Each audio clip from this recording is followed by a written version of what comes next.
ఉంది పరిస్థితి. అంటే వీళ్ళు తప్పు చేసినామని వీళ్ళే అనుకుంటూ వీళ్ళకి తెలిసిపోతుంది.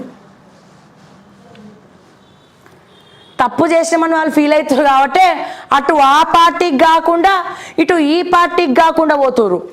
మరి అటు ఆ పార్టీకి కాకుండా మరి ఇటు ఈ పార్టీకి కాకుండా మరి అది కాకుండా ఇది కాకుండా ఉండేటోళ్ళని ఏమంటారండి? అదేదో అంటారండి మా తెలంగాణలో, కానీ అది నేనంటే బాగుండదు. ఇక వాళ్ళు అర్థం చేసుకోవాలా. వాళ్ళట కాంగ్రెస్ వాళ్ళతోటి కూర్చోరట, బీఆర్ఎస్ వాళ్ళతోటి కూర్చోరట, మరి మధ్యలో కూర్చుంటారా? మరి ఏ రకంగా కూర్చుంటారు? మరి నేను ఏ అర్థంతో అంటున్నానో మీరు అర్థం చేసుకోవాలి. మరి ఇటువంటి ఎమ్మెల్యేలని ఏమనాలి? ఈ 10 మంది ఎమ్మెల్యేలని మరి వాళ్ళు ఏ తోవకు చెందినోళ్ళు, ఏ గ్రహానికి చెందినోళ్ళు, ఏ పార్టీకి చెందినోళ్ళు? మళ్ళీ మీ రాజీనామా పత్రాలు ఎక్కడా? మళ్ళీ మీకు కంటెస్ట్ చేసి గెలిచి నిలిచి తలబడే దమ్ములు ఉన్నాయా నేను అడుగుతా ఉన్నా ఈ 10 మంది ఎమ్మెల్యేలను. దయచేసి సమాధానం చెప్పాలి దీనికి. నీట్పై ప్రతిపక్షాల రగడ, కేంద్ర మంత్రి ధర్మేంద్ర ప్రధాన్ను వ్యతిరేకంగా నినాదాలు, భారత పరీక్ష వ్యవస్థ ఒక మోసం, రాహుల్ గాంధీ పేపర్ లీకుల విషయంలో ప్రభుత్వం రికార్డ్, అఖిలేష్ యాదవ్ కర్ణాటకలో నీట్ రద్దు బిల్లుకు రాష్ట్ర కేబినెట్ ఆమోదం. నిజంగా నాకు ఈ సందర్భంగా మన పెద్ద ఎన్టీఆర్ గారిని తలుచుకోవాలనిపిస్తుందండి. కాదు ఆయన గురించి మాట్లాడాలనిపిస్తూ ఉంది. అప్పుడప్పుడు కొన్ని మంచి బుద్ధులు ఉన్నాయి మాకు. అప్పుడప్పుడు కొన్ని ఆర్టికల్స్, కొన్ని పుస్తకాలు టైం ఉంటే కనుక ఖచ్చితంగా చదువుతాం. ఓకే, సో చదువుతున్నప్పుడు సందర్భంలో ఎన్టీ రామారావు గారు తెలుగుదేశం పార్టీ పెట్టిన తర్వాత, ముఖ్యమంత్రిగా గెలిచిన తర్వాత ఇదే పరిస్థితి, అంటే పేపర్ లీకేజ్ అప్పట్లోనే అయ్యిందట. అంటే మన ఎన్టీ రామారావు గారు, పెద్ద ఎన్టీఆర్ గారు ముఖ్యమంత్రిగా ఉన్నప్పుడు ఆ రోజుల్లోనే పేపర్ లీకేజ్ అయితే ఎన్టీఆర్ గారు ఎటువంటి నిర్ణయం తీసుకున్నారు తెలుసా? ఇమీడియట్గా ఏ మంత్రి వల్ల ఆ పేపర్ లీకేజ్ అయ్యిందో, ఏ మంత్రి వల్లనైతే మరి ఇదంతా కూడా ఇబ్బంది వచ్చిందో నిర్దాక్షణంగా ఒక సీటు తగ్గుతుందనో ఏది కూడా ఆలోచించలేదండి ముఖ్యమంత్రి గారు. అందుకే అనుకుంటా పెద్దలు పూజ్యులు ఇంకా ఎన్టీ రామారావు గారిని ఇంతమందిని తలుచుకుంటా ఉన్నారు. ఆయన ఏ లోకంలో ఉన్నా సరే అది ఎన్టీ రామారావు గారి తర్వాతనే ఎవరికైనా చెల్లుతుందండి. ఇప్పుడు ఎంత ధైర్యం కావాలండి? ఒక మంత్రి తప్పు చేసిందని తెలిసి ఇమీడియట్గా ముందు వెనక ఏం ఆలోచించకుండా సస్పెండ్ చేసి పడేసుడు అంటే మామూలు విషయమా? అక్కడ ప్రజలలో అటువంటి పనులు చేసి ఆయన మరింత ప్రేమ ఆప్యాయతలను ప్రజల నుండి, తెలుగు ప్రజల నుంచి సంపాదించుకున్నారు. సో నిజంగా అటువంటి ముఖ్యమంత్రులు ఉండాలి మన రాష్ట్రానికి కూడా. మళ్ళీ అటువంటి నాయకులు వస్తారా పుడతారా అంటే ఏమో తెలియదు, కానీ ఉన్న నాయకులన్నా అట్లీస్ట్ మరి వీళ్ళ బయోగ్రఫీలు చదవన్న అటువంటి పరిపాలన తీసుకురండి అని చెప్పి నేను మనస్ఫూర్తిగా కోరుకుంటా ఉన్నాను దయచేసి. సో అంత ధైర్యం ఉండాలి. ఏదైనా వాట్ ఎవర్ ఇట్ ఈస్, కేంద్ర ప్రభుత్వం కావచ్చు, రాష్ట్ర ప్రభుత్వం కావచ్చు, వీళ్ళ వల్ల తప్పు జరిగింది అంటే ఎస్ వాళ్ళకి ఇమీడియట్ పనిష్మెంట్ అనేది ఏమాత్రం కూడా ఆలోచించకుండా తక్షణమే తీసుకోవాలండి. ఎందుకంటే నీట్ అనేది మామూలు విషయం కాదు. అండ్ అట్లనే రాష్ట్రంలో పేపర్ లీకేజ్లు అనేవి కూడా మామూలు విషయం కాదు. ఎంతోమంది కుటుంబాలు, ఎంతోమంది జీవితాలండి, ఎంతోమంది విద్యార్థుల కళనండి అది. సో ఆ కళను మీకు ఆ కళను డ్యామేజ్ చేసే శక్తి కూడా ఎవరికి లేదు. సో ఏ ప్రభుత్వం అండి తప్పు చేసిన వాడికి తిప్పలు తప్పవని చెప్పి ఇమీడియట్గా సస్పెండ్ చేసి ఏ ప్రభుత్వం డెసిషన్ తీసుకుందా అండి ఇప్పటి వరకు? ఎవరి స్వార్థం కోసం, ఎవరి రాజకీయ లబ్ధి కోసం వాళ్ళు ఆలోచిస్తున్నారు, వాళ్ళ రాజకీయాల కోసం. కానీ ఎవరైతే నీతిగా నిజాయితీగా తప్పు చేసిన వాడిని సస్పెండ్ చేస్తే ఆ సస్పెండ్ చేసిన పార్టీని ప్రజలు గుండెల్లో పెట్టుకుంటారు. వాళ్ళ ఏదైతే గ్రాఫ్ ఉందో ఆటోమేటిక్గా ప్రజల పెరుగుతుందన్న విషయాన్ని మాత్రం ఎవరు కూడా ఆలోచించలేకపోతున్నారు. కానీ నేను చెప్తా ఉన్నా, ఇటువంటివి జరిగినప్పుడు ఖచ్చితంగా ప్రభుత్వాలు తీసుకోవాల్సినటువంటి నిర్ణయం ఇమీడియట్గా పీక్ అవతల పడేయడం, వాళ్ళని సస్పెండ్ చేసి పడేయడం, వాళ్ళని జైలుకి పరిమితం చేయడం. ఇంత ధైర్యం ఉంటేనే దయచేసి ఎవడన్నా పార్టీ పెట్టి ముందుకు రండి, లేదంటే లేదు. ఇంకా అన్ని పార్టీలు కూడా ఇట్లనే ఉన్నాయండి, అన్ని పార్టీలు కూడా ఇట్లనే ఉన్నాయి.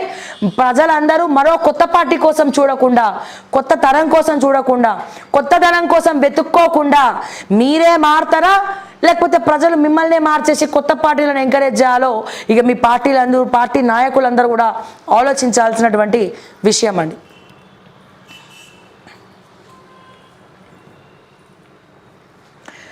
స్మితా సబర్వాల్ వ్యాఖ్యలపై ఐఏఎస్లలో చర్చ, ఓపెన్గా రియాక్ట్ కావడానికి విముఖత, ఆమెకు సపోర్ట్ ఇవ్వద్దనే భావనలో పలువురు, అనవసరమని కొందరు అభిప్రాయం, ఒంటరి అయిపోయిన లేడీ ఆఫీసర్. దివ్యాంగులకు రిజర్వేషన్ల విషయంలో స్మితా సబర్వాల్ చేసినటువంటి కమెంట్స్ను ఐఏఎస్ వర్గాలు తప్పుపడుతున్నట్టు తెలుస్తోంది. సోషల్ మీడియాలో ఆమెపై జరుగుతున్న దాడి సరైనదేనని, ఆమెకు సపోర్టుగా నిలవాల్సిన అవసరం లేదని సీనియర్ ఆఫీసులు భావిస్తున్నట్టు టాక్. అయ్యో స్మితా గారు, గతంలో మీకు సపోర్టుగా ఉన్న వాళ్ళందరూ కూడా ఇప్పుడు సపోర్ట్ ఇస్తలేరా? ఎందుకండి ఇంతమంది సపోర్ట్ ఇవ్వట్లేదంటే మీరు ఏ తప్పు చేశారు?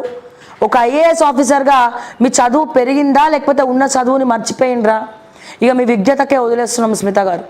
ఆల్రెడీ ఇందాక మాట్లాడా, మళ్ళీ ఈ టాపిక్ గురించి మాట్లాడదలుచుకోలేదు.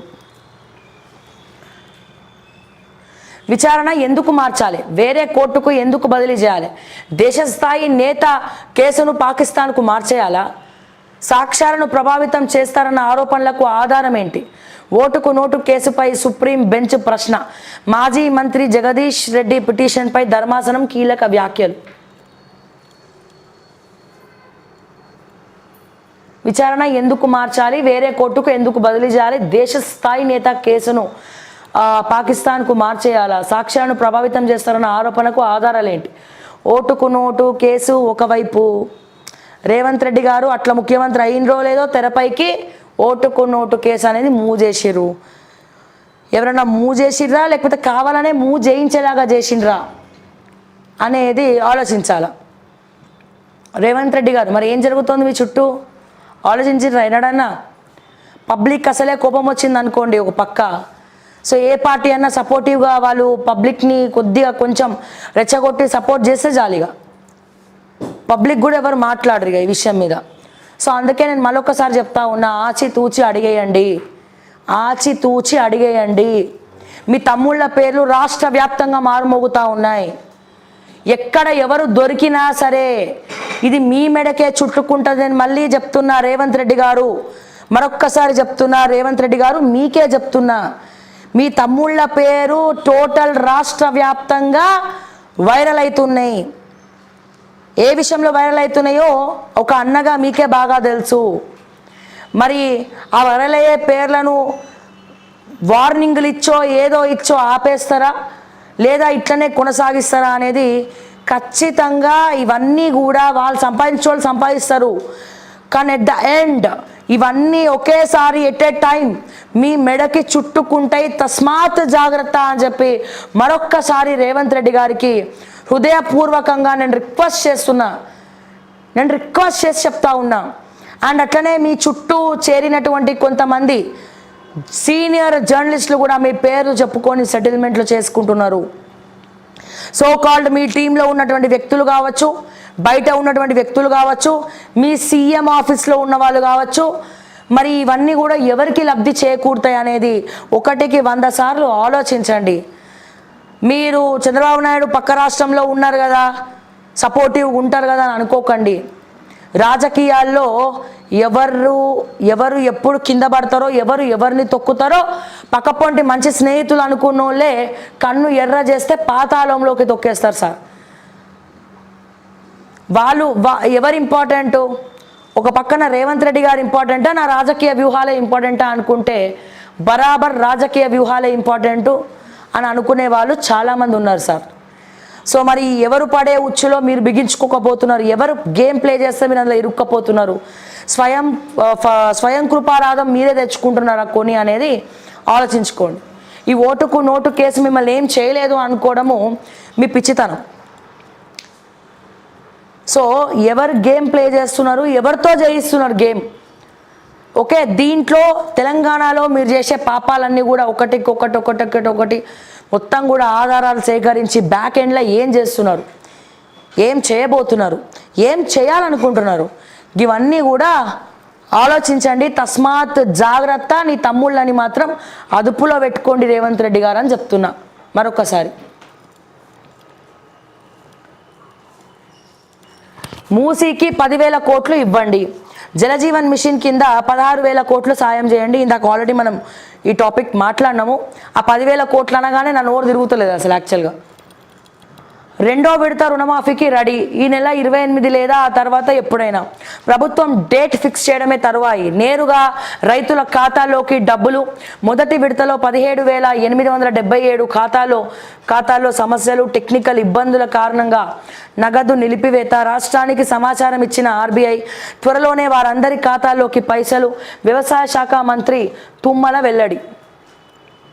రెండో విడత రైతు రుణమాఫీని అమలు చేసేందుకు సర్కార్ సిద్ధమవుతున్నది. ఈ నెల 28వ తేదీ లేదా ఆ తర్వాత ఎప్పుడైనా ప్రభుత్వం నుంచి ఆదేశాలు వెలువడే ఛాన్స్ ఉంది. దీంతో అందుకు అవసరమైన నిధులను ఫైనాన్స్ డిపార్ట్మెంట్ సిద్ధం చేస్తుంది.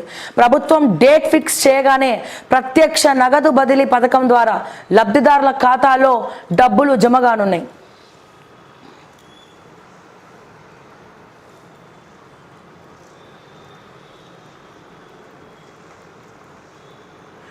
₹10,000 కోట్ల భూమి సర్కారుదే. సర్వే నెంబర్ 46లో 84 ఎకరాలు ప్రభుత్వానిదే.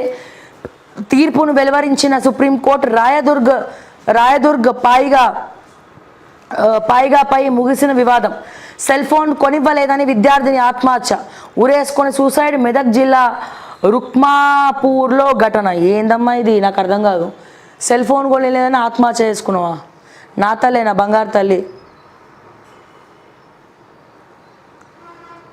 అసలు ఏమైపోతున్నాం మనం? మన మైండ్ సెట్స్ ఎటు మారిపోతున్నాయి? ఎవరిని ప్రభావితం చేస్తున్నారు? ఎటు సైడ్ వెళ్తున్నాం? ఎటు సైడ్ అడుగు వేస్తున్నాం? నేను చెప్తున్నా కదా, సూసైడ్ చేసుకోవాలని ఎవరికైనా ఆలోచన ఉంటే దయచేసి మన చావు అనేది 10 మందికి గుర్తు రావాలి, గుర్తుంచుకోవాలి జీవితాంతం. గుర్తుపెట్టుకోండి. సో ఈ సెల్ ఫోను కొనిలేదని చనిపోవడం అనేది చిన్న విషయం. అంటే చిన్న విషయానికి నువ్వు ఆత్మహత్య చేసుకున్నావు. నిజంగా నాకు జీవితం అంటే విరక్తి కలిగింది, నేను డిప్రెషన్లో ఉన్నా, నేను చచ్చిపోదాం అనుకుంటున్నాను ఆలోచన ఎవరైనా వస్తే, ఆ ఆలోచన వచ్చిన వాళ్ళు ఇమీడియట్గా ఏం ఆలోచించకుండా ధర్మరక్షణ కోసం పనిచేయండి సార్. అవినీతిని ఏరి పారేయండి సార్. చాకుళ్ళక్క తయారవ్వండి సార్. ఎట్లాగో చచ్చిపోదామని ఫిక్స్ అయిపోయింది కదా, 4 ప్రాణాలు కాపాడి చచ్చిపోదామని ఫిక్స్ అవ్వండి. సో ఆ 4 ప్రాణాలు కాపాడాలన్న సంకల్పమే మిమ్మల్ని జీవితాంతం బతికిస్తుంది సార్. ఇంతకన్నా నేను ఏం చెప్పలేను. ఇంకా ఎట్లాగో సూసైడ్ చేసుకునే వాళ్ళు, చావడానికి కూడా సిద్ధమైన వాళ్ళు, చావడానికి ఉన్నటువంటి ధైర్యం బ్రతకడానికి లేనటువంటి వాళ్ళు, దయచేసి ఈ అవినీతి ఏదైతే మొత్తం అవినీతిమయమైందో ఈ అవినీతిలను, రౌడీలను, గూండాలను, మాఫియాను ఎండగట్టి అట్లీస్ట్ ఒక 4 ఏం లేకుండా, నామరూపం లేకుండా ఫినిష్ చేసన్నా సూసైడ్ చేసుకోండి దయచేసి. మన చావు 4 చెప్పుకోవాలి, 4 గురించి చెప్పుకోవాలి. పలానా సాధ్య చచ్చిపోయిందంటే ఎస్ ఈమె తెలంగాణ కోసం ఏదో చేసి చచ్చింది అన్న పేరు ఉండాలి. చావుకు ఒక అర్థం ఉండాలా, పరమార్థం ఉండాలి. నేను చెప్పేది దయచేసి, ప్రాణం విలువ చాలా గొప్పది. అటువంటి ప్రాణాన్ని ఉట్టిగానే మట్టిపాలు చేయకండి సార్.